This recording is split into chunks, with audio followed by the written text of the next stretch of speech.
எவனாகிலும் தன் மனைவி வேசித்தன் செய்தது நிமித்தமே என்று அவளைத் தள்ளிவிட்டு வேறொருத்தியை விவாகம் பண்ணினால் அவன் விபசாரம் செய்கிறவனாயிருப்பான். தள்ளிவிடப்பட்டவை விவாகம் பண்ணுகிறவனும் விபசாரம் செய்கிறவனாயிருப்பான் என்று உங்களுக்குச் சொல்லுகிறேன். யாக்கோபு என்னும் பூச்சியே, யேசபேலின் சிறு கூட்டமே, பயப்படாதே, நான் உனக்குத் துணை நிற்கிறேன் என்று கர்த்தரும் யேசபேலின் பரிசுத்தருமாகிய உன் மீட்பர் உரைக்கிறார். ஏசாயா 41 மற்றும் 14 வசனங்கள். என் தாசனாகிய யாக்கோபே, நான் தெரிந்து கொண்ட யெஷூரனே, பயப்படாதே. உன் தேவனாயிருக்கிற கர்த்தராகிய நான் உன் வலதுகையை பிடித்து, பயப்படாதே, நான் உனக்குத் துணை நிற்கிறேன் என்று சொல்லுகிறேன்.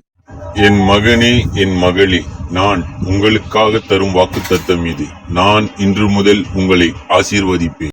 யுத்தங்களையும் யுத்தங்களின் செய்திகளையும் கேள்விப்படும்போது கலங்காதேயுங்கள். இவைகள் சம்பவிக்க வேண்டியதே. ஆனாலும் முடிவு உடனே வராது.